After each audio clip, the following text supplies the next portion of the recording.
Before we get started, you should probably know that the following podcast contains strong language and conversations of an adult nature. Also, it will almost certainly contain spoilers.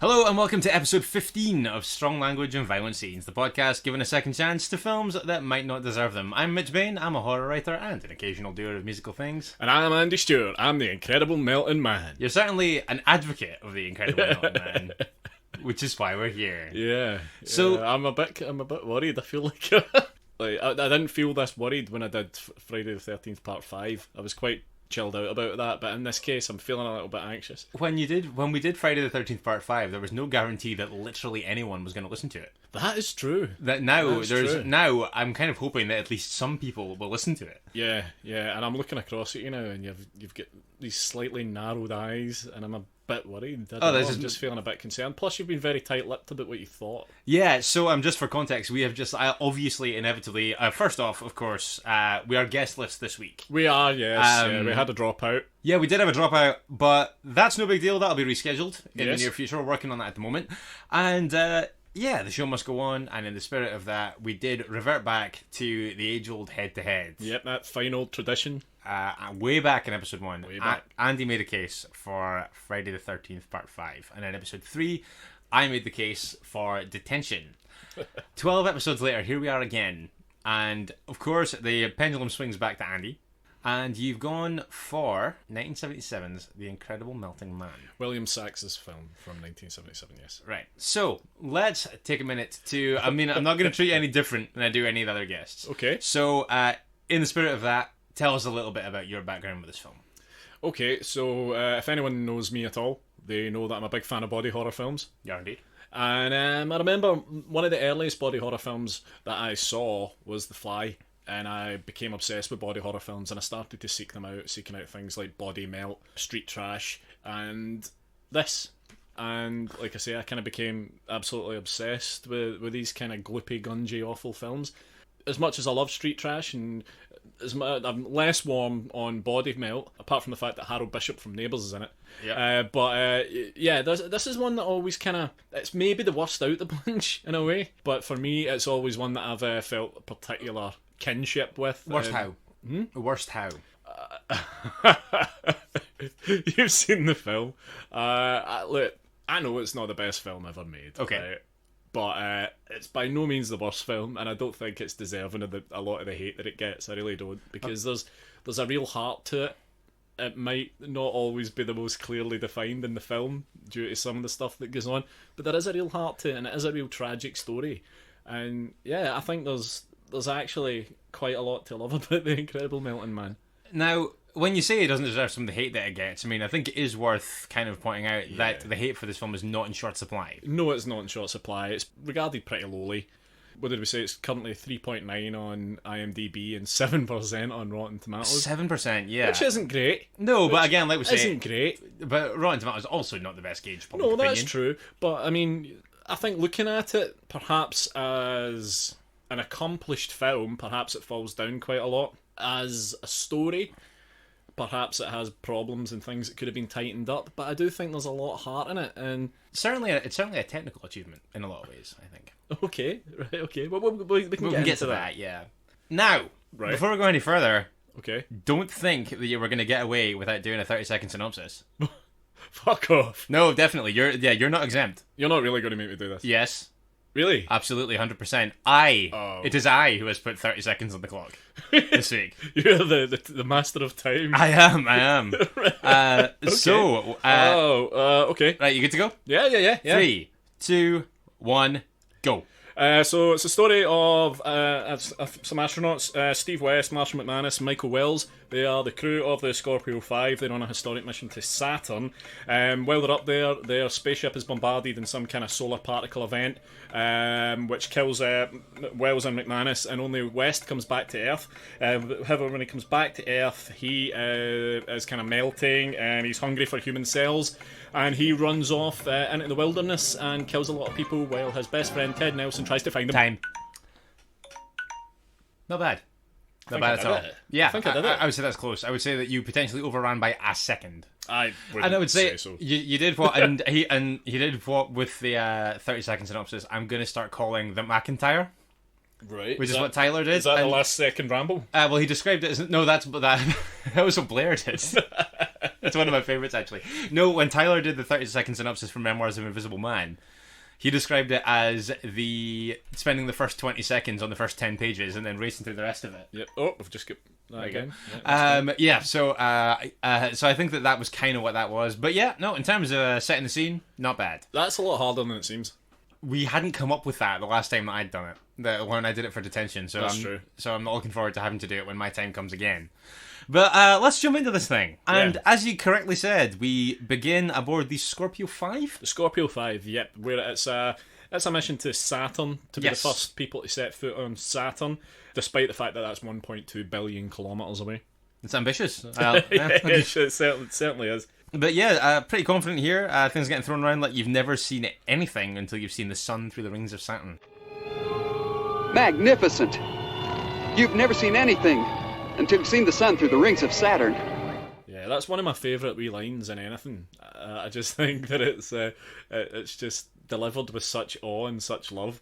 Yeah, that's fair. Yeah. But so you've got your three guys. What are the names again? You've got Wells, McManus, and West. Wells, McManus, and West. They're on board there, looking pretty tightly packed. Yeah, there's not a lot of elbow room. There's not a lot of room to swing a cat. Certainly. No, absolutely not. No, and I think our assumption is that our kind of protagonist, if you will, Steve, is the man in the middle. Yeah. I feel like Steve is the captain of this I guess mission, I think. Yes, yeah. And they throw around a lot of kind of space nonsense, a lot of gobbledygook chat, which I don't know how much basis it actually has in real space travel. No, but they do lay that on pretty thick in the background, not in a kind of like bludgeon you to death kind of way. It's just like a lot of it is there for kind of colour. Yeah, and then what they've done is they obviously didn't have any money to really do space effects of any sort from outside the window, so they just use a lot of stock footage of the moon and stuff like that, so it's quite charming in that regard again. Yeah, I would agree. And then all of a sudden they're bombarded, like I say, you see like stock footage of solar flares and stuff, which is supposed to indicate, I presume, some kind of solar event bombarding them with radiation. Steve, he's in trouble because he has a nosebleed.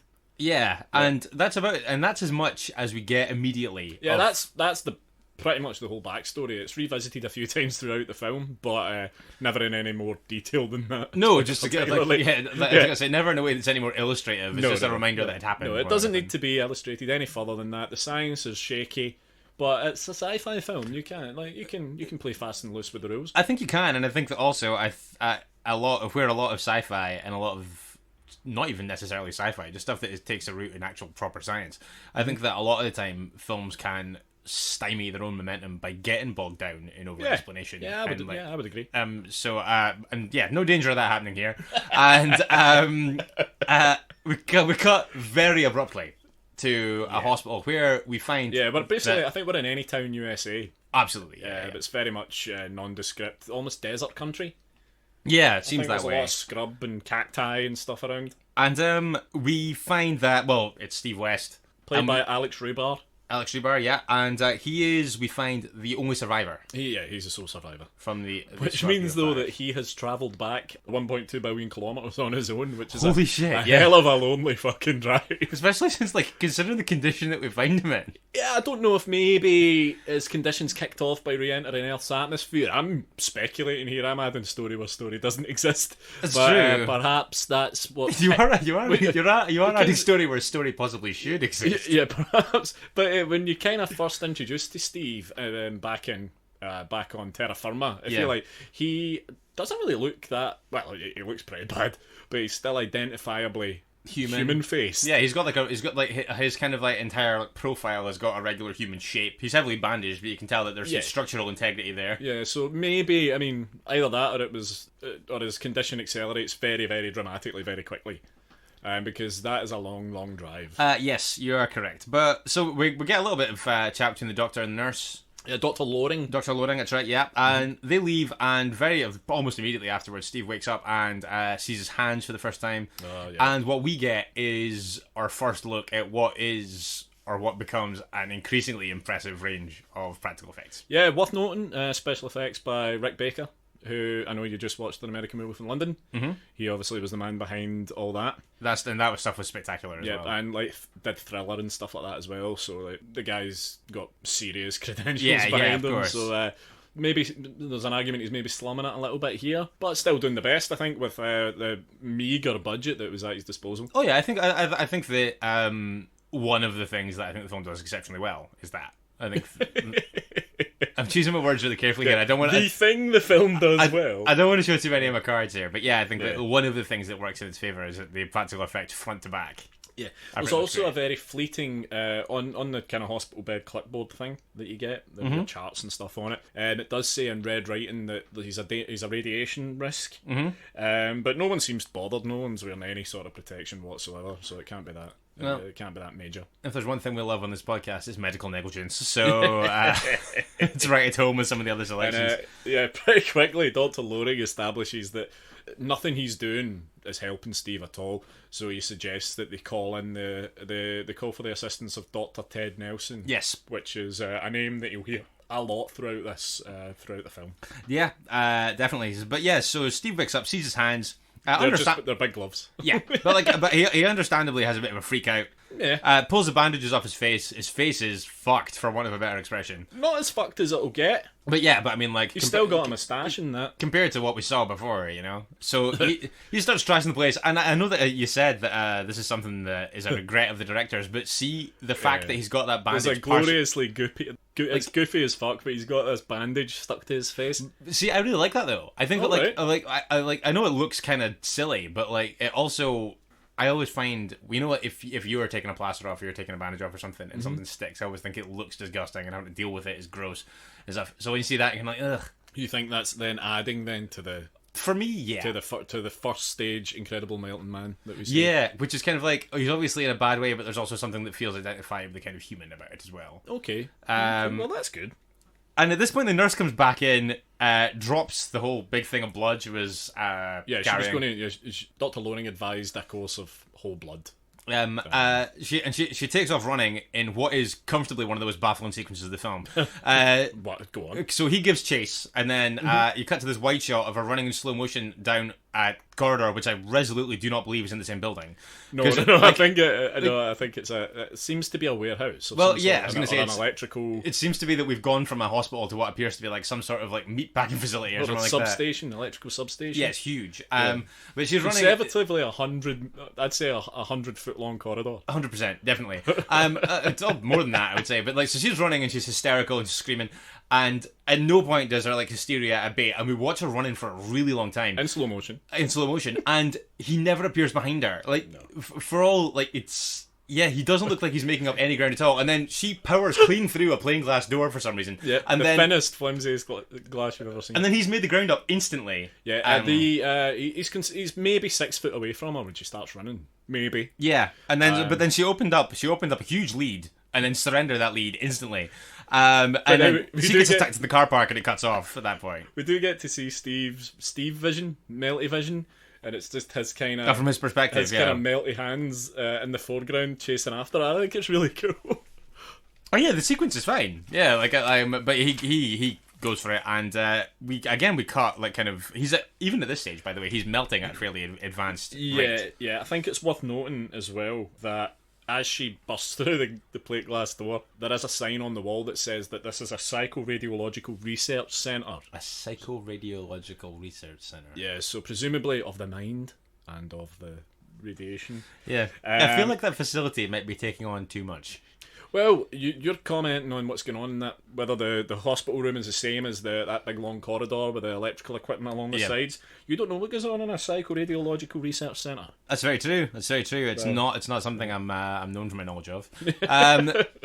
So just as he's about to catch her, basically, it cuts very abruptly to the two doctors, so Dr. Loring and Dr. Ted Nelson, who we meet for the first time. Ted Nelson, Burr DeBenning. Examining the body, and she's in some condition. Mm-hmm. Half of her head's missing. Yeah, she's like she's been savaged by Steve. So from the first words out of Ted Nelson's mouth, which I believe was Ted Nelson. No, it's not. I believe it's a kind of sarcastic, great thing. I kind of felt like we were onto something with this performance. Yeah, I'm not sure what. I'm still not sure what we were onto. But Burr DeBenning, he's one of those quintessential American TV actors. He was in everything back in the day. Oh yeah, every fucking TV show he had at least one episode in. So he was like legit. Do you think that he's also in Nightmare on Elm Street Part 5? Do you think that his TV career may have been where he developed his fondness for the dramatic pause? He loves a dramatic pause. He loves a dramatic pause almost as much as he loves saying his own name. But I certainly think that this has ruined Ted Nelson's day. Oh yeah, he's profoundly irritated, more than anything else. These events. And I don't know if it's so much that... he's really good friends with Steve, which we find out kind of fleetingly, but they are particularly good friends. Yeah, there's a background to there. Yeah, there's a story first. But I think he's more annoyed about having to report into General Perry about it. And that's what we see next. Yeah, he calls General Perry, who picks up the phone in what is kind of like a very archetypal 70s film command center room. Bleep, bloop, bleep, bloop, yeah, those kind of sounds. And like lights that mean nothing, flicker on and off. Yeah. And at this point, we kind of as if we didn't already, we get an understanding of the gravity of the situation. We also understand, though, that, and this is something that kind of puzzled me, that Steve, despite the fact that he is melting into a puddle, is also getting stronger. Yeah, going against everything that we know about, I guess, entropy. Yeah. And just generally what happens to things that melt. Yeah, he is getting stronger as he melts. Yeah, which is interesting. Yeah, I would certainly say so. Yeah, we've got our background. We've had our first exposure to Steve. Mm-hmm. The chase is on, essentially. Yeah, we get an understanding that he's on the loose. That's right. Yeah. The groundwork is laid. You've got the pursuer and the pursuee. Yeah, he's on the loose. They know he's got an appetite for human cells because Ted talks about it. And those are the words that he uses. And he, we're given a TED talk about it. They speculate on whether or not his condition might be contagious. And yeah, they essentially come to the agreement: we need to get our hands on this guy and get him back and fix him up or lock him up or whatever. Yeah. And in the meantime, we then cut to, I was going to say Steve having a little bit of fun on the trail. No one's having fun. No, but, least of all Steve. Yeah, but also not having fun is the ancillary fisherman who... I love this guy. Yeah, he's great. So, fisherman just nondescriptly fishing in what's, I think, at best a creek. I think even a creek is being generous here. I don't know what is that a brook? A babbling brook? A brook, possibly, yeah. Either way, I would say that, like, slim pickings, I would say. Yeah, the chances of coming across many fish in there beyond maybe the odd small minnow are quite slim. You kind of feel like that's not troubling him too much, though. You know, he's got a sandwich, he's got his beer. Yeah, I think it's more about the day out. Yeah, for him, to be honest. I think it's more about having some time to himself and just a bit of quiet time. And where he can do all of his favourite things, like drink beer, fish, and describe what's going on out loud to nobody in particular. He's a narrator, in a way. He is, yeah. He's like one of those, those descriptive things for people that are hard of sight. Yeah. It's like, Steve walks through the woods. His feet leave sticky marks as he moves. Yeah. It's that kind of... But soon he's like, time for a beer. And then there's a disturbance which he goes to investigate, and obviously it's Steve, and he gets mauled, and what we get is what is a great looking prosthetic head landing in the river. Yeah, and a protracted shot of the head travelling downstream. Yeah, they get their money's worth on the head. They do. And that's not the only time you see the head. No, either. Yeah. It's worth saying. The second time is brilliant. I always feel a bit sad when Steve stomps on that guy's sandwich. Yeah, I like for some reason I was kind of a bit like, oh man, as well. For some reason I'm sadder about the sandwich than about the boy getting the decapitated. guy getting killed and his head sploshing into the river. Yeah, same actually. It's so funny you should say that. I had the exact same thing when I was watching it just there. So I'm going to contend that, like, see Ted Nelson, right? Right. Doctor. Yeah, Dr. Ted Nelson. Please. So we understand that he's kind of like... Treat him with a due respect. Well, this is it. How much respect's due here? Like, so... Excuse me? So, I think that, like, it's a surprising lack of composure for someone who's been drafted in for this. So he goes home and... And the scene where he goes home. Well, he's on the phone to General Perry. The phone rings. Oh, they have that cool kind of split creep screen. show... Kind of creep show swiping split screen thing. Yeah, which is pretty cool. Which I love. But he has that. He has the conversation with General Perry, very abrupt to the point that General Perry hangs up on him. And for the second time, Ted flips his fucking lid about it as his wife comes home. And although one thing, like I say, his wife comes home and he's having this, Judy. Yeah, Judy. Thank you.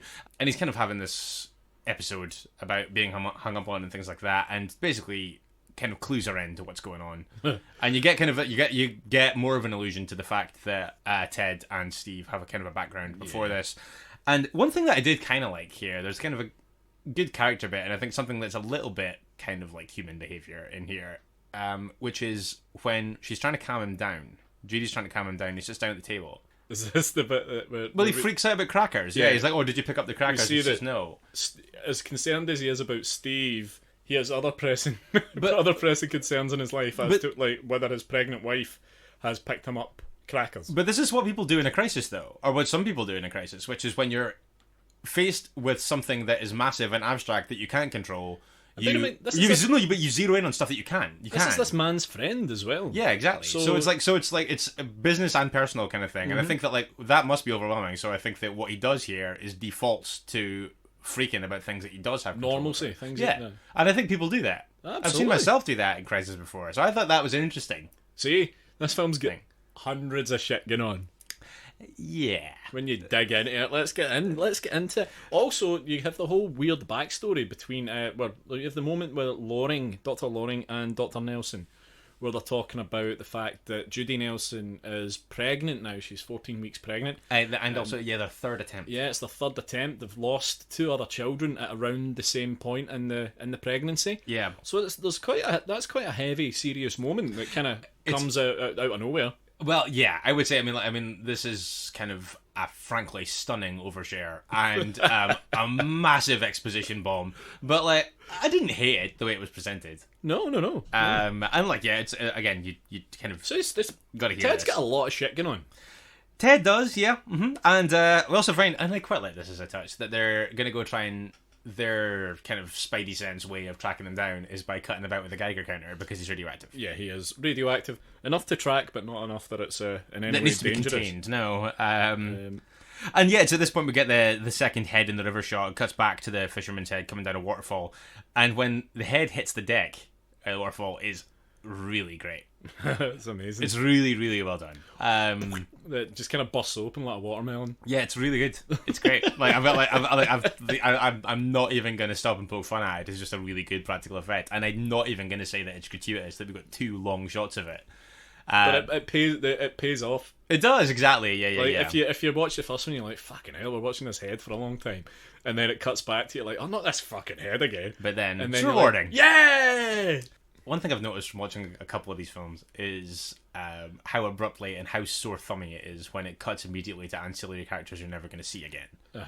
So this film, I will concede, introduces a lot of characters for no reason whatsoever. Yeah, they're introduced not necessarily to immediately die, but often to immediately die. Yeah. And I think in a way that I don't feel is like particularly like I don't think it serves a particular wider purpose. It kind of feels like the kind of thing that appears when your film comes out at 74 minutes. It reminds me of the start of the Return of Swamp Thing, where you've got these 2 kind of irritating kid characters for no real reason apart from to crack wise while Swamp Thing fights a giant leech monster. I know exactly what you mean. No, you don't. Of course I fucking don't. Right, okay. That's one for another day. We'll watch Return of Swamp Thing. But yeah, we come on to a scene of some children smoking. Yeah, this is really weird, I think. Yeah, it kind of takes me back to when Rob Morgan was on talking about Extro, and we were talking about those kind of public service films from like the 70s. I do my own thing, mister. I do my own thing, mister. Let's go down the canal.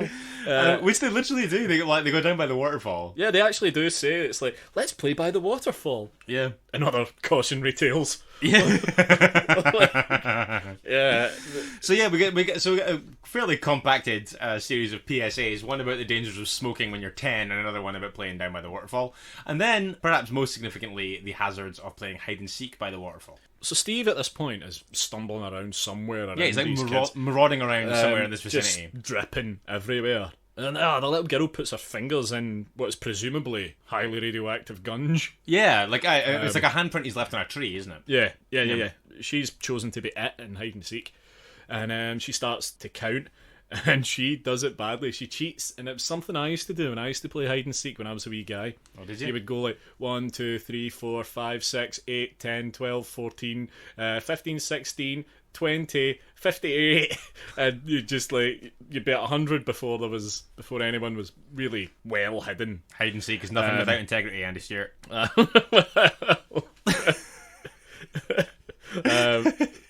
To everyone who I played hide and seek with in my youth, I apologise profusely. Yeah, the folly of youth. Yeah, exactly. So the two smoking kids, they've acquired another one, a girl. Yeah. They start playing with them, and she's it, as you say. So she goes to try and find them. She thinks she's found someone. She's right, just not who she expected. No, she happens upon Steve just as his eyeball drops out. That's an unfortunate piece of time. It's bad timing. I mean, it's pretty horrific, and let's be honest, that's lifelong trauma right there. It's also it's very, very funny when that happens. It's very funny, of course, like because Steve. She freaks out and Steve freaks out. He freaks out just as much, and I think it's the freak out on his part that causes his eyeball to drop out. Yeah. And he kind of runs off, and she runs off. She runs away screaming, runs home to her mum screaming that she's met Frankenstein in the woods, and I think that's actually quite a nice nod to the original Frankenstein, where he kind of where Karloff's Frankenstein happens upon the little girl by the side of the river and chucks her in, kills her. So yeah, as much as I feel that I'm a bit like, don't really need these kids. I like that moment in that scene. Yeah, at least it's well executed. I think it does feel totally superfluous, but it's pretty well done. I've got no particular problem with the sequence. I just question its worth. I feel bad for Steve at that moment when they're both scared by each other's presence and his eye drops out. Yeah. So Ted is looking for him also in this general area. Yeah, he's on the trail. No, he's not dressed for it at all. That is very true. He's wearing a pair of trainers, some flares, and a hoodie with no t-shirt underneath it, and it's like halfway zipped. Yeah, it's fucking baffling wardrobe choice, that was. So he's on the trail, and you know that he's not too far off, because he does, in a kind of fairly revolting moment, he finds one of Steve's ears. What he's basically doing is following blobs of gunk. It doesn't even really, let's be honest, you don't really need the Geiger counter. No, not just really. I be mean, observant. Just follow the trail of what is getting or what are becoming increasingly large and increasingly slimy footprints. Yeah, puddles of Steve. Yeah, exactly. The Stevie deposits. Yeah, just just follow the Stevie deposits. Follow the Stevie deposits. Follow the discarded body parts. Yeah. But yeah, he does track Steve, and the whole time he's shouting his own name. He's like, it's me, it's Ted Nelson. It's me, it's Ted Nelson. It's your friend Ted Nelson. I'm worried about you. Ted Nelson's concerned. Hearing the words Ted Nelson together out loud by any character would definitely be one for the drinking game in this film. Oh my god! Aye. Also, good name for a band. What, Ted Nelson? Yeah, I know you're into it. This is going to have to be one of what I feel might be a few instances where we agree to disagree, Andy Stewart. Okay. No, so yeah, Ted appears to be pretty hot on the trail, but for some reason packs in the trip to go and get the general, to go and pick him up from the airport or whatever. I mean, I think... could have delegated that one, I think. Yeah, I feel like he's already hot on the trail, but he abandons the trail to go and pick up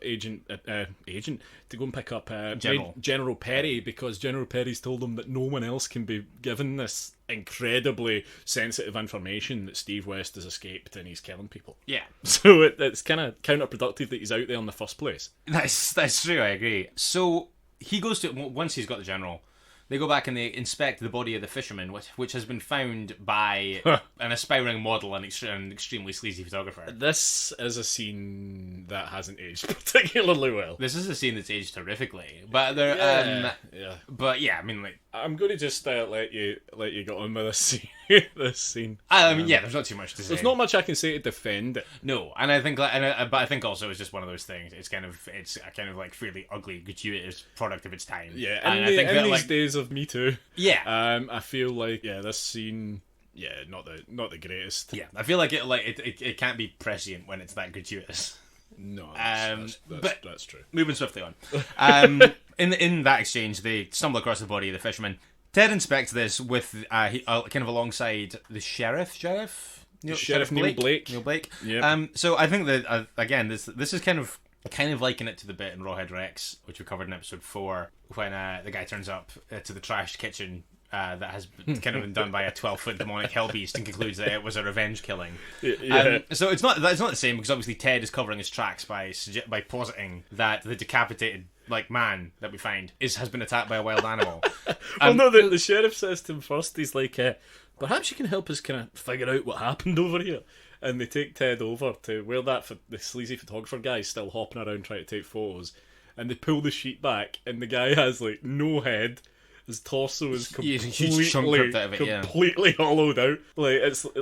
Ted's a doctor, so I mean, what? He was killed by death. What I think is funny is that Ted, I think, under the circumstances, in what is, I mean, he knows what's going on. Ted's not a stupid guy. He knows. Far from it. But obviously, it's classified information. He's got to play the game a little bit. So Ted concludes, aloud at least, this is the work of a wild animal. True. Which I think perfectly reasonable. It's a good cover story. I like it. The sheriff is immediately suspicious of this, as though he was decapitated by a radioactive humanoid. It's a way more plausible explanation. Yeah. He's just like, oh, this was obviously he got attacked by a beast because his head's been removed, and you just see the sheriff side eyeing him, being like, yeah, okay. But the sheriff actually says, and I've watched this film a lot, so I know the sheriff actually goes, "What do you know, Doc?" Yeah, it was just an unbelievable leap. And Nelson's like, nothing. And the sheriff just comes back with, yeah, I thought not. Yeah, which doesn't make any sense. Yeah. It makes perfect sense. So that's what you get. And then you kind of get... So we cut to Steve marauding around in slow motion in a very well shot scene. I love that sunset stuff with Steve kind of silhouetted against this orange sky. Yeah, with flashbacks to his astronaut glory days playing on the soundtrack. His glory days were about a day ago. It's true, yeah. Pretty fresh in his mind. Up until one day previously to this, perhaps he was still an astronaut. Yes. Arguably still an astronaut, although perhaps the kind of the structural integrity of his body rules him out of that now. But I think and this kind of points to one of the problems that I have, right? So what you get here, like you say, it's a very well shot sequence, very well put together.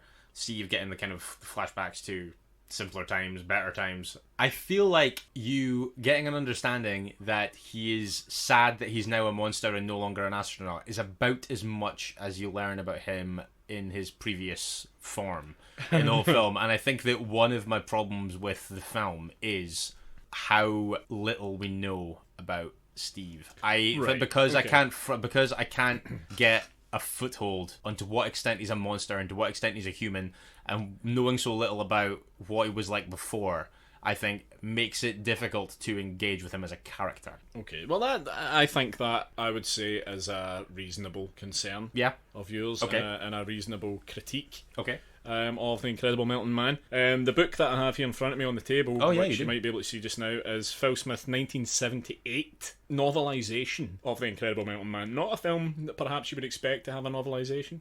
So the book came after? The book came 1 year after. Obviously, it's like one of those kind of tie-ins. The story's slightly different. Okay, and what... tell me. In so much as there's a more of a kind of a sentience to what causes Steve's condition. But you don't really learn any more about Steve. Whose perspective is it written from? Or is it just it's written kind of... Yeah, so you have Steve's perspective, you have Ted Nelson's perspective. but a lot of Steve's is much more in depth in the mission. Oh, okay. So you kind of learn more about what causes this. It's set on Mars instead of Saturn, which makes slightly more sense. Certainly in distance terms. Okay, yeah.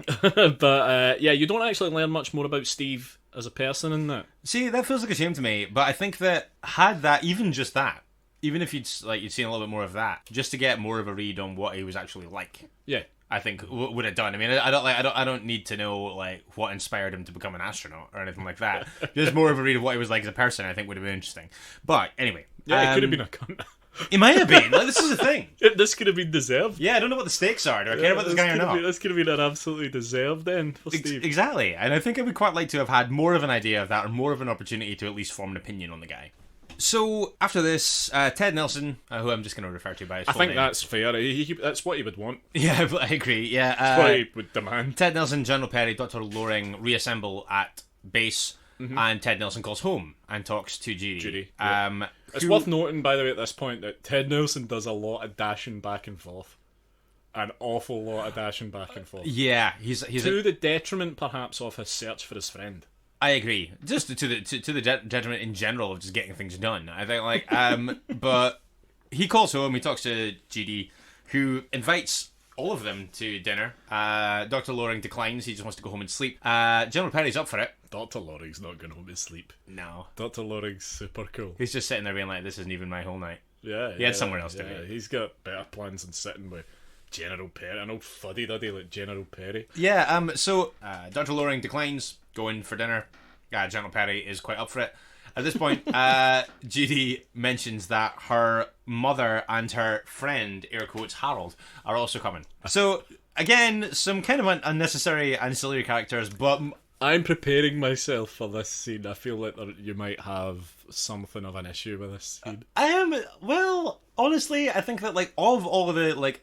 I don't want to say pointless, because obviously, there's a family connection in there. But I think of all the characters who aren't kind of serving the main narrative drive, they're probably my favourites. Oh, right, okay. Have you seen Wes Craven's Last House on the Left? Yes. The cops in Last House on the Left, that they kind of go around with like a kind of circus score behind them all the time?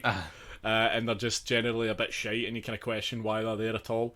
I feel like these are very similar characters. I thought you were going to be like, that was Helen. No. No, okay, yeah, no, I agree. Helen and Harold. Helen and Harold, who are in the car on their way to Judy and Ted Nelson's house. Yeah, they're definitely a couple, right? 100%. Geriatric genital bashers.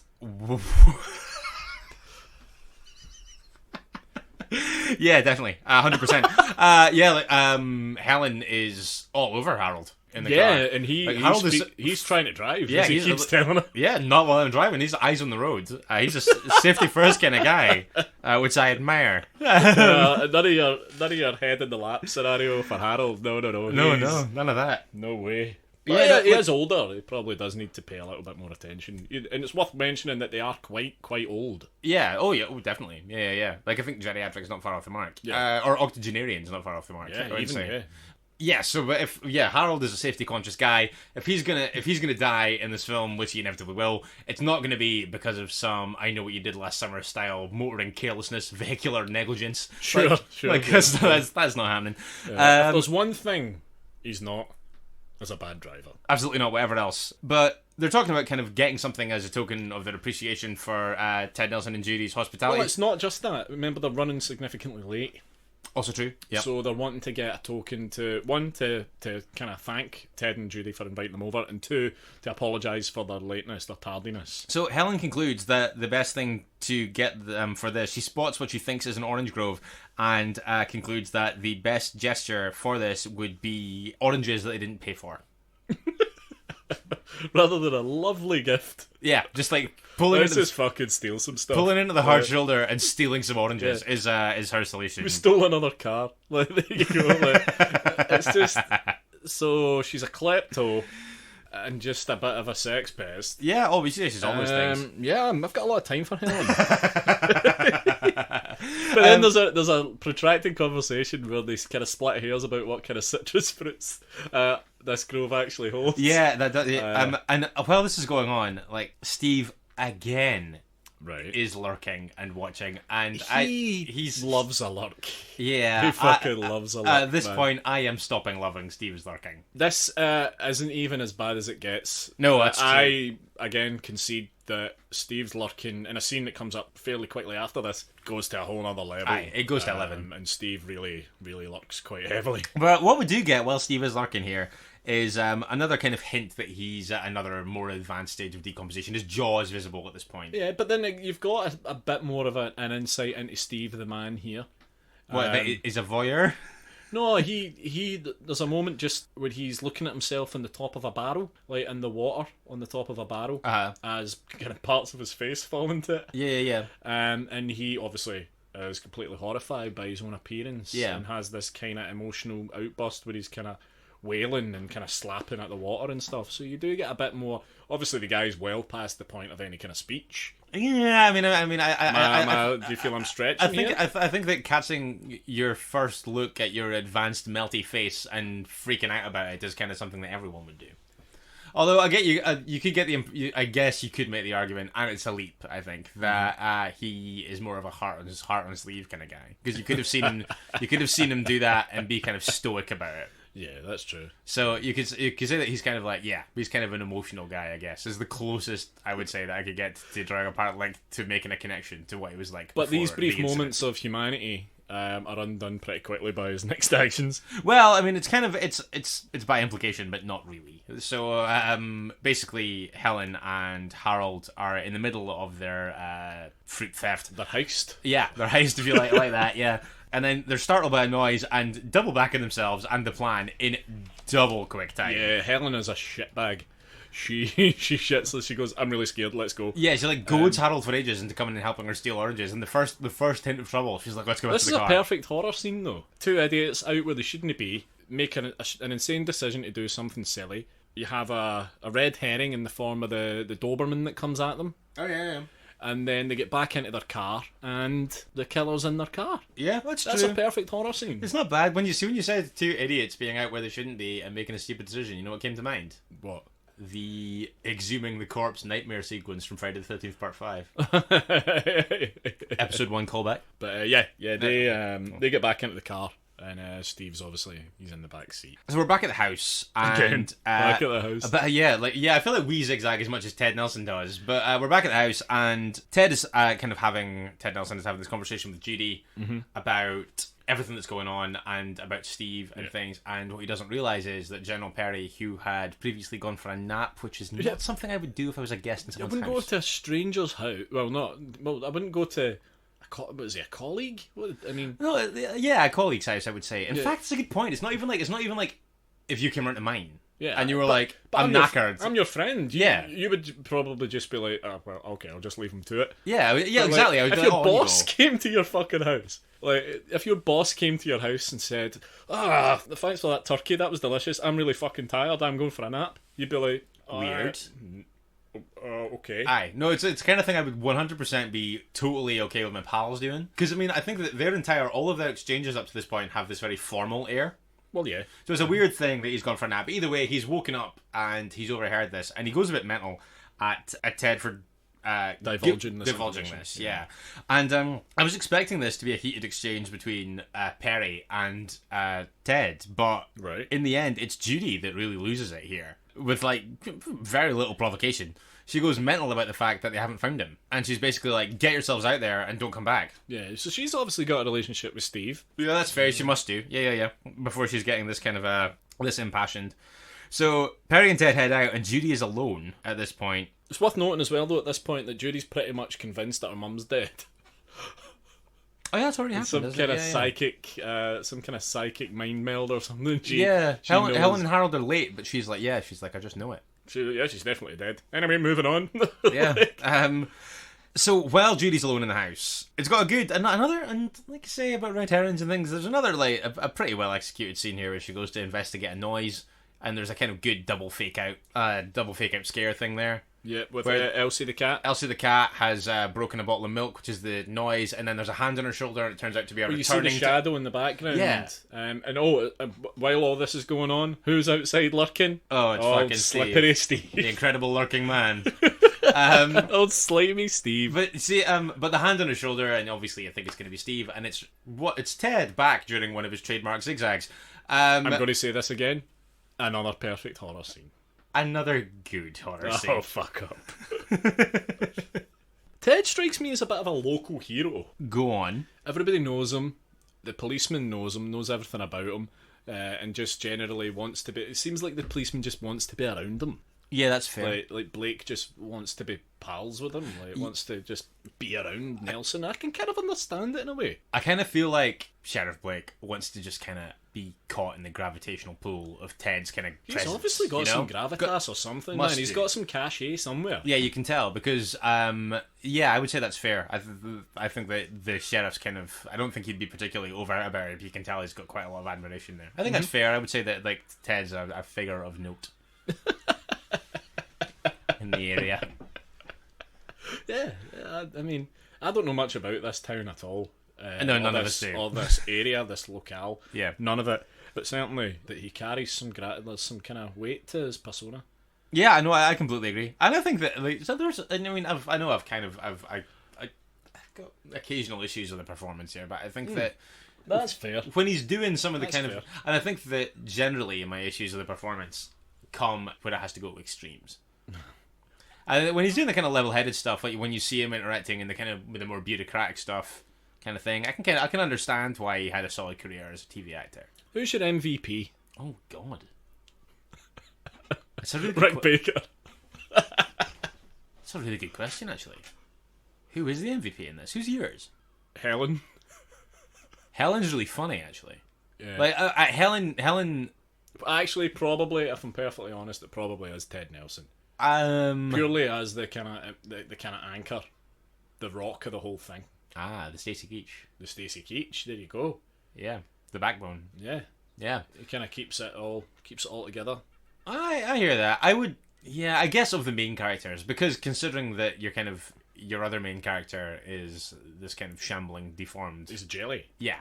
Who obviously kind of like can't imprint too much performance-wise on it. Really. Well, I think that's the thing that kind of. And I'll say this now, as a card-carrying special effects fan, I love that all the effects are practical in this, but I wish that the melting Steve face was less of a mask and there was more of Alex Rebar in there. Yeah, I would say that's fair. He has the one good eye, which is hidden a lot of times in darkness, even on the Arrow Video Blu-ray that we watched. While it's an amazing transfer, you see his good eye so infrequently. Yeah. I think if you saw his eye more often, it might help kind of pull you back into state, like your concern with Steve maybe not having a lot of character, like humanising him a little bit. Yeah, if you could see more of the emotion in the eye, or wider in the face, if they were able to do that. I know that Rick Baker had a lot more effects that he wanted to do and a lot more things that he'd built, but Alex Rebar refused to wear them. Oh, seriously? Yeah. So that's a shame. I guess you've got that what could have been question. I do kind of agree with you. I think that, and you could be onto something there. I think that the further down the rabbit hole we go with his kind of decomposition, the more that becomes a problem, and the more that it's visibly a mask becomes an issue. And I think that, had there been more of him in there, I think that for one thing it would have looked cooler. There's nothing wrong with how it looks, really.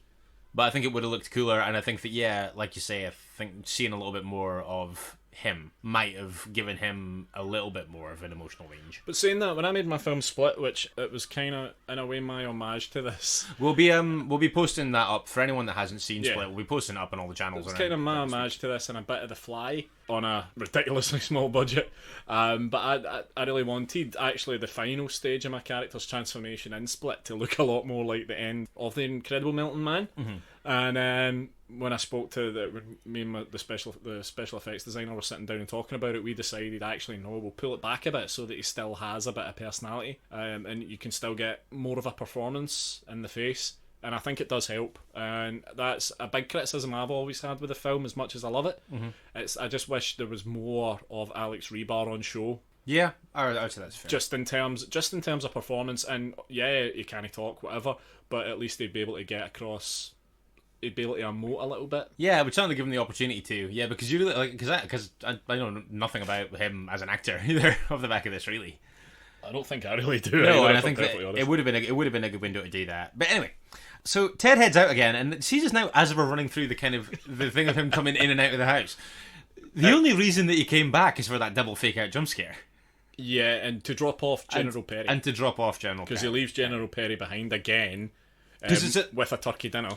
Yes, because Steve gets the call because the sheriff finds the remains of Harold and Helen. Yeah, that's right. And he calls when everyone is back in the house. And it's incidentally, like, a fairly hard-going moment for Ted. Because he takes the call and he knows. Yeah. That the two bodies they found, he knows who they are. But he just says there's been an accident. Which is probably kind of trying to spare her a little bit of trauma. I don't think Judy's stupid enough to believe that, if I'm perfectly honest. Judy strikes me as quite switched on. Yeah, I think she knows that there's a certainly an issue with people falling dead at the hands of the Incredible Melting Man. Yeah, we could call it his attempt to kind of spare her some. Yeah. Maybe because as well she's friends with Steve. Yeah, also true. Yeah, quite a lot going on. Quite a lot of stakes there. So when Ted goes back out to the crime scene, I think that like his calling card almost at this point is divulging classified information. Well, to everyone. Because he does it again. He tells Sheriff Blake, he says, look, right, I'll tell you, but you can't tell anyone, not even your wife. And Blake goes, that's cool, I'm not married. Yeah. That's fine. How the fuck am I going to tell? I've got nobody, I go home and drink.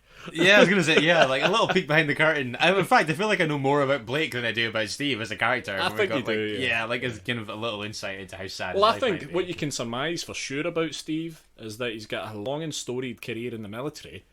Yep. Presumably as a pilot at some point. Yeah. To become maybe a captain in the space program? Astral plan? I don't know. See, this is what I'm talking about. I'm not a space guy. No, so, and while this is going on, meanwhile, back at the ranch, Perry inexplicably opens the door to Steve and gets bitten in the face. Yeah. Steve, of course, has been lurking out there for what feels like several days. It's a lovely big chunk out his cheek. Yeah, he does. So Steve's been out there for a long fucking time. By the way. He's been hovering. Also worth mentioning that earlier we missed the fakest graveyard that you've ever seen in your life. Also true, yeah. But we shot of him shambling through it. Bad. But yes. The next scene definitely calls for Claudette. Hello, Claudette. Hello. How's things? What are these characters doing here? Well, good question. Good question, Claudette. What I will say about this scene is we're introduced to Matt and Nell Winters. Mm-hmm. Both of them, pretty good pedigree within the genre. Go on. So Nell, so that's Janus Blythe, who was in The Hills of Eyes. She played Ruby in The Hills of Eyes. She was also in things like Drive-In Massacre and Toby Hooper's Eaten Alive or Death Trap, whichever side of the water you're on. Right. And Matt is played by Oscar-winning director of Silence of the Lambs, Jonathan Demme. Which is really cool. Yeah, doing a cameo for a friend, which I think's fucking amazing. Yeah, really cool when you see stuff like that happening, I think. But yeah, they're just a couple. They're just a couple coming home to their house, and Matt goes to open the door, and we get the familiar pussy, ready, gungy Stevie Deposit. Stevie Deposit, yep. And he runs in like a hero, like an idiot. Yeah. Lamb to the slaughter. And he's dispatched pretty quickly. Yeah, I mean, sadly off camera. Yeah, I feel like I could have done with a couple more on-camera deaths in this. I think that its commitment to practical effects with Steve is so resolute that I feel like... Well, it's essential. The film's called The Incredible Melting Man. Absolutely, yeah, but I think that like it's weird then, I think that so many of the deaths kind of feel like pulled punches a little bit. Right, okay. Or a couple of them do. And I would say that, when we lose him here, this entire thing, in fact, to be honest, this entire scene feels a little bit... This is the most egregious case of padding that there is in here, I think. You think? I think so, yeah. Okay. Because the chase sequence with Nell afterwards, also in the house, where she barricades the door for a bit with the fridge, and then kind of hides in the corner and stuff like that. Obviously, you're getting that I had my share of problems and things that I liked about this film. Okay. And at this point, I don't feel like the film's outstaying its welcome, but I feel like this is. Okay. When she's like barricading the door and like sitting screaming in the corner and stuff, I'm like, that's okay. after kind of Steve's done the syrupy hand of doom, kind of trying to get her, and she lops it off with a cleaver. She lops his arm off. Which Then is you a get a cool moment. twitching hand effect on the floor there. Yeah, that is a good moment. I'll give And you that. then I will again concede that the moment where Nell sits down and screams for a protracted period of time It does feel long. could perhaps be truncated slightly. Yeah. I'll give you that. Yeah, I think that of the kind of stuff that I think could have been left on the cutting room floor, I would say that this feels the least forgivable. Yeah. Is how I would kind of characterize that. Kind of going back to the story here. Nell has by this point called the cops. Yes. Because for obvious reasons, and I don't actually recall her saying anything. I think she just kind of discards the phone and screams and chops Steve's arm off, and then screams a bit more. Yeah. However, the call comes through to Sheriff Blake. This is one of my favorite moments in it. Right. Okay. See, when like you say, for one thing, she just screamed incoherently into the phone, and then the operator. These people are trained to decipher that, Yeah. Mitch. She relays this in incredibly specific fashion, which the sheriff basically ignores. See, because he's like, "Oh, we've just had a call from Nell Winters. Her boyfriend or whatever's been murdered, and there's a guy in loose." And genuinely, at that point, the sheriff's like, "No need to listen to the rest of this. I'm on my way." Yeah. And like then blunders head on into danger, which he could have avoided if he'd listened to the rest of the transmission. Yeah, but I mean, He's an impulsive guy. He doesn't. He certainly is an impulsive guy. He's fiery, but he doesn't come to any harm at this particular point. Yeah, they go and they barge into Nell's house and they see that. I think Ted Nelson at this point says, "I think Steve is gone." I think what we know is Steve is gone. Yeah. But then we get a really like spiritually, Steve has left the building. yeah. And what we get after this is a scene that I really, really like. There's a bit where we kind of see some bums, some kind of hobo guys drinking down by the railway tracks. Oh, I think I know what you're going to say here, but yeah. And they're kind of swigging away at their whiskey, and again there's some kind of throwaway dialogue. And they see Steve approaching along the railway tracks above them. Yeah. And they say something like, "You think your life's bad? You could be that guy." And you see a really nice shot of it, like them down in the foreground with the fire and Steve up on the bridge, kind of walking by. I always thought it's quite nice and quite sad. I'd make the contention that that's the best shot in the film. Oh, right, okay. I think. That or the sunset thing that we spoke about earlier, but I would... You're not spoiled for great moments of cinematography in it. There are a couple. Yeah, you're not, but you're not spoiled for them. No, definitely not. It's not like the most recent Blade Runner film. It's not like Grand Budapest, but you're not blown away by the footage on show. But see, with things like this though, where like you say, you don't have your troubles to seek with the film in a couple of ways. But I think that I almost value it more when you see those moments of proper artistic merit coming through and stuff. And I think that when you're watching something that you know objectively probably isn't that great, I like being surprised by moments like that. Yeah. And I think that the moment when he's kind of the sunset stuff, the flashback stuff is fine. I like that. It's a little on the nose for me, I think, with the space flashbacks on, Yeah, okay. Whereas I think that this is kind of like it's very understated, but it's a great looking shot, and it gives it a little bit of airtime as well. You get a minute to look at it. Yeah. And I like that. I didn't realize how much I liked that shot until I started talking about it, actually. There you go. So there you go. But anyway, we are moving at a clip, as this film does, to be fair. Yeah. There might be some padding in there, as you've posited, but I don't think it slows the film down. Really, the film moves fast as fuck. Yeah, right? I mean, like I said, I'm not going to say that there's no waste in there, but I also but I also don't feel like it's outstayed its welcome by the time you get to your kind of final showdown. Yeah, you're not rolling your eyes like, "Oh, hurry up and fucking end." In fact, quite the opposite. When we got to that point, I actually asked you. I was like, Are we at the end bit now?" And it felt like it had kind of raced around to that quite quickly. And so the standoff, the kind of final standoff that you get, is between Sheriff Blake and Ted Nelson versus Steve. Yeah, in a factory. Yes. Now let me throw back to Chris Alexander and Blackula, Episode 11. In which we had a discussion supposing that it might be the same factory. Yeah, I'm still not sure. I'm still not sure. I think there's a strong possibility that it's the same factory. When you said it and I looked at it, I was like, no. And then the more that you see of it, the deeper you move into the bowels. yeah, of and the the more you see the way that they use the space, and stuff, I was like, oh, you could be onto something there, actually. I'd be quite like, it's one of those things where I kind of feel like we have to find out. If anyone has the answer to that, I know William Sachs is on Twitter and Instagram and stuff. If he happens upon this, then please let us know if you know that this was the same factory that was in Blackula. Let's tweet him and ask him. Let's do that. Yeah, we're doing it. But first things first. Yeah. I think it's worth mentioning, I think this whole film must take place in about 48 hours. Oh, the time span of the narrative. Yeah, it's got to be 24 to 48 hours. Yeah, it's pretty compact. Yeah, I mean, the way it's framed, you've got no reason to believe. I would say 36 hours.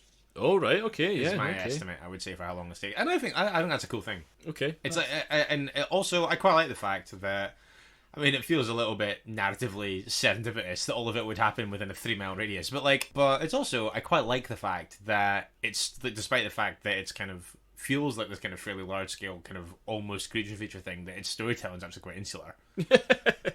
Yeah. Which I think is quite cool. Yeah. But anyway, the ending, the final scene, because there's quite a lot of stuff going on here. Yeah, Not the there's final scene, fucking but like the kind heaps, of like your denouement, if you like. Yeah. This is Steve's last stand. It is Steve's last night. Yeah. He takes off into this factory. He knows that Nelson and Blake are coming for him, and he basically is just trying to buy himself some time.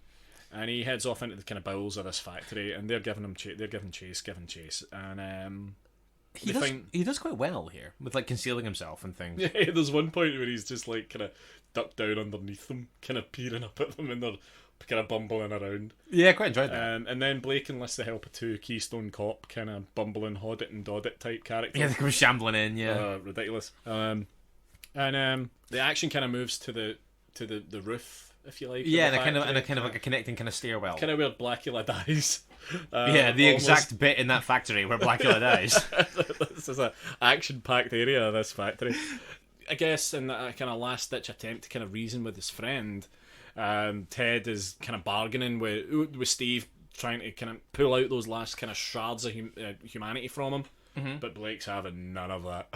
See, and just before we jump to this, because I know what you're getting to. So I was talking about earlier about us not knowing enough about Steve, which I still think is true. But you do get I do like one thing, which is obviously you kind of, when Ted's starting to reason with him to begin with, and Steve kind of motions to like throw him over the railing. Oh yeah. And you've got this bit where kind of like, and it's a bit silly when Ted's kind of like hanging from the ledge with one hand, and he's like, "Oh, Steve, I'm falling. You have to help me." Kind of thing. Steve, I'm Ted Nelson. I'm Ted Nelson. Steve, it's me. I'm Ted Nelson. Steve, it's Steve, me. Ted. Help me. I'm Ted Nelson. Steve, Ted Nelson.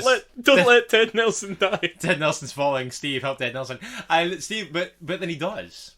He does. He gives him a hand up. And I mean, I don't like. Well, before he does do that, he gets shot a couple of times by Blake, and then in what is an astonishingly strong death, Steve throws Blake over a railing onto some electrical wires. Yeah, that is amazing. And basically he is electrocuted, the corpse falls to the ground, the corpse is spewing out smoke and sparks, and the corpse goes on fire.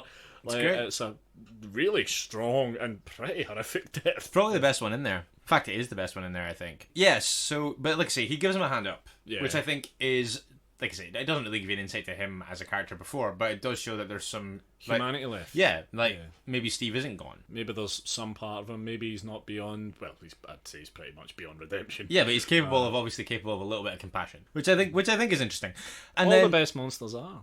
I completely agree. Yeah. So Ted tries to kind of stop the kind of Keystone Cop characters. Yeah, they come bumbling up from stairs. Opening fire. Now, this is like staggering stuff. When the police manage to shoot Ted Nelson, but somehow repeatedly miss Steve. They shoot Ted Nelson in the face. Yeah, he's dead. He dies, and our hero dies. I'm quite happy to admit that was an unexpected death for me. Quite startling. Stark as well, because it's never really referenced again. The only time you see it again is in the morning, and it's just Ted's corpse. There's no lingering moment. There's a real detachment from it. Yeah, there's no moment I kind of thought for Ted or thought for Judy at home with the baby. Doesn't linger on it at all. There's no thought of any of that. It's a very stark, cold death, which is kind of cool. I really like it. And then it kind of, but absolutely hilarious how the police between the two of them can't land a single bullet. And the whole thing kind of comes to an end with Steve walking slowly towards the 2 police officers, and then kind of taking us to a fade to black, really. Yeah. as he mauls them, as we see, I guess, in the next scene. Yeah.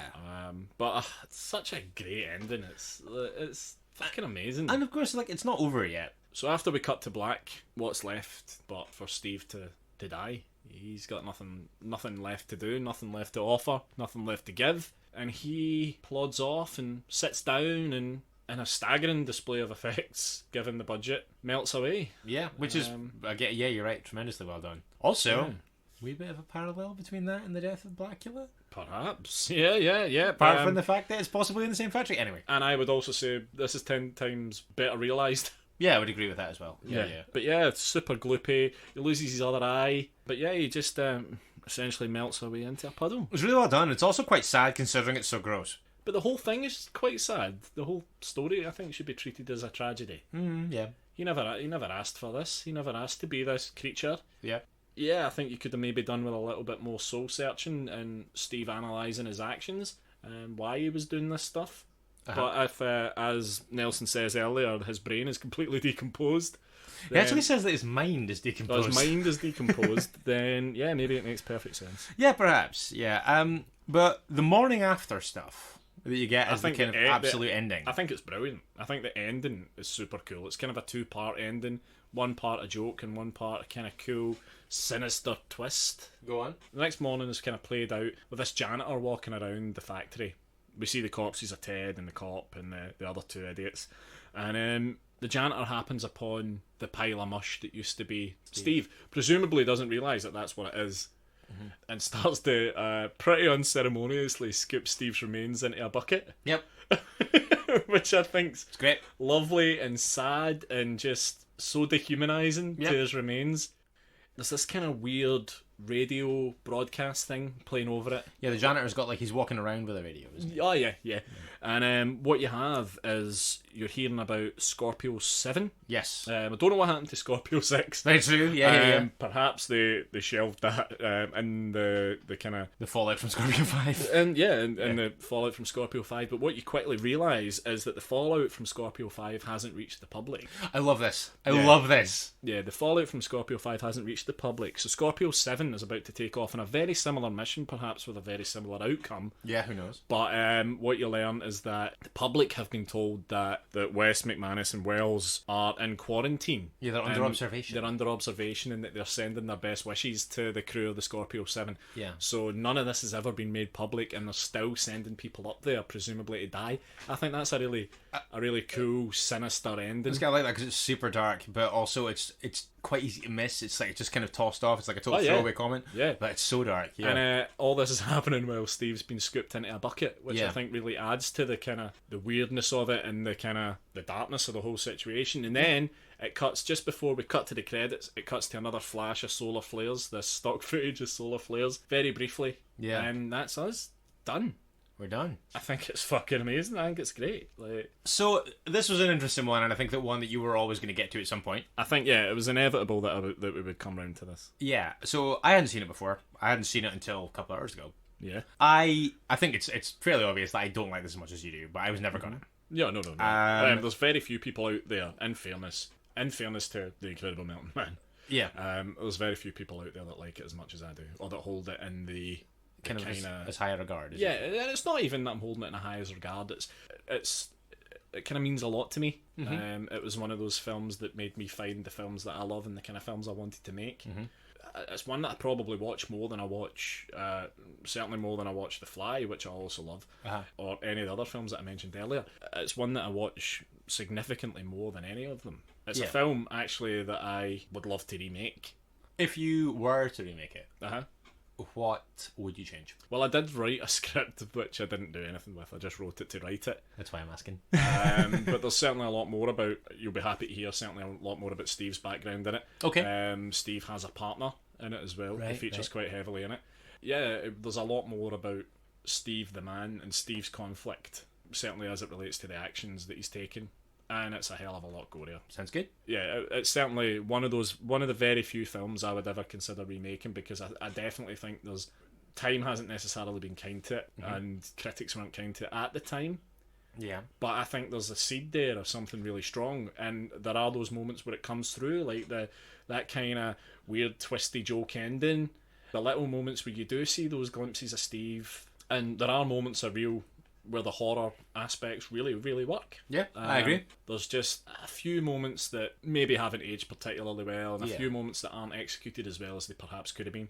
Yeah. But I think there's a lot to like in The Incredible Melting Man, and I really truly believe that it doesn't deserve the reputation that it has, and I don't think it deserves a lot of the hate that it gets. I really don't. I think there's a charm to it, and there's a heart to it, because what you really have is a guy trying to save his friend. Yeah. Or a whole bunch of people trying to save their friend, because General Perry, says that he is also friends with Steve. Yeah. We know that Judy is friends with Steve. These are people that are genuinely concerned for the well-being of this man, and they only want the best for him, and they want to help him and stop him from being something that they know he is not. Yeah, and that's all they're trying to do. They're trying to take him back. They're not trying to kill him. No, and it's a real tragedy. Steve didn't ask for this. Steve didn't want to go down this road, and I think there's a lot in The Incredible Melting Man that people don't really consider. Yeah, I would agree. I mean, I see what you're saying. I mean, I think that how I would frame that is, I think that there's potential for stuff that isn't explored. There, I think, but I agree, but I think that you're hitting on something there, and this ties in with what I always say about I never come away from these conversations liking a film less. Uh-huh. And I think that maybe something that I hadn't considered about this was the fact that what you're basically looking at are three people who are all just kind of like out for somebody's well-being. Yeah, I don't know if that's something that necessarily occurred to me the entire time I was watching it. Also worth mentioning at this point that this isn't necessarily the film that William Sachs thought he was making. Go on. William Sachs had a very different idea for the film. He wanted this more kind of campier creature feature type thing. The studio interfered in a lot of what he did, like all the stuff with the spaceship and stuff like that. He never wanted any of that in there. He never wanted any of Steve's backstory to be revealed until the very end of the film, where you learn that he's an astronaut. Okay. All the stuff with the nurse and all that stuff was all shot later. Really? I think a lot of it was shot without his knowledge. Oh, as okay. well. So there was certainly a lot of meddling there. The studio wanted to go down a much more straight horror route. Right. Okay. So I think there's definitely a conflict of styles in there, right, that shows quite a bit at times. Yeah, what do you think? Like if you think about perhaps Sachs's approach to it, maybe plays in closer to the stuff with Helen and Harold, and maybe the stuff with the kids. Yeah. Whereas maybe the stuff with the more strong horror moments perhaps were stuff that were kind of forced upon him. His hands was kind of forced a little bit. Okay. Yeah. It's maybe worth remembering that this isn't exactly the film that was intended. And I think that always kind of skews what I think of things when you know that. Yeah. Oh, absolutely. When you're watching something back, absolutely. I think it's interesting, but it's also it makes you kind of very curious for what, not necessarily what a director's cut would look like, but what an original vision was. Yeah. But a good one to bring, I think. Thanks. Yeah. Thanks. I'm glad I've seen it, and I like to say I without coming up necessarily that far on the positive end of the spectrum, I would say that I think that it's really undeserving of a lot of the kind of bile. Oh, thank you. Well, that's lovely for me to hear that, because just today we had a tweet. Sorry to get off and go on a feedback section out with the minisodes. We can revisit. Yeah, it's fine. Dave Cooper at Deluxe Man got in touch saying, "Incredible Melting Man, what a crock of shite. Can't wait to hear you defend this. Admittedly, it's good and gooey, but just plain awful in every other respect." I couldn't disagree more with that. I think that that's an extremely harsh interpretation. Yeah. I have my share of problems with it, but I think that there's merit in there. I absolutely think so. I really don't think it deserves half of the vitriol it gets. There's a real heart to the Incredible Melting Man, and a playfulness as well, which I like. There's a lightness, a touch at points to these weird and certainly to the weird ancillary characters. Uh-huh. You've got the real heavy main story beats between Nelson and his wife and Perry and Steve and all that stuff, but then you have these moments, these characters that all crop up in the middle that are nonsense characters. They're kind of throwaway. Yeah. And they provide a lot of levity. Mm-hmm. Yeah, I want to open up the floor to this one. I'm looking forward to hearing what the feedback is this week. I want to because I took more out of this than I expected to. I think you and me our tastes overlap quite a bit. Yeah. But I would say I was still surprised by how much I found to like in here.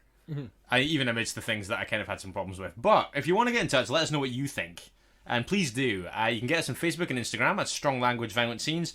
You can tweet us as well at Strong Violent PC. And you can also email us at stronglanguageviolentscenes@gmail.com. As always, if you want to listen, you can check us out on Stitcher, iTunes, Spotify, Google Podcasts, and Podbean. So thanks a lot for joining us, and thanks to you for bringing this to the table for our first guestless one in a while. You're very welcome. Do you not need to do a bit where you ask me what I've got coming up? Or are we going Andy, anything you want to plug? Check out Mannequins before Book of Monsters at Fright Fest if you're going. Yeah. That's Dave Malcolm's Mannequins, which I produced. Yeah, you did indeed. Yep. Yeah, it's only fair that I give you the window to plug stuff. Yeah, fuck it, why not? Yeah, I mean, I made you do the 30-second synopsis. Yeah, and I also listen to a podcast that I do called Strong Language and Violent Scenes with a guy called Mitch Bain. I've heard it's good. He's got a beard. I've heard it's good. Yeah. Like I've heard that other guy knows fuck all, but it's not that he knows fuck all. He's watched fuck all. All right, okay. But he's getting there.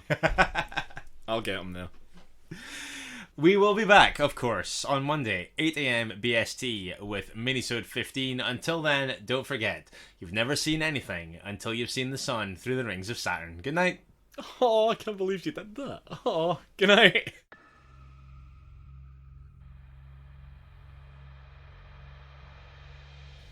You've been listening to Strong Language and Violent Scenes with Andy Stewart and Mitch Bain. Strong Language and Violent Scenes theme by Mitch Bain. Production and artwork by Andy Stewart. Find us on Stitcher, iTunes, Spotify, Google Podcasts, and Podbean.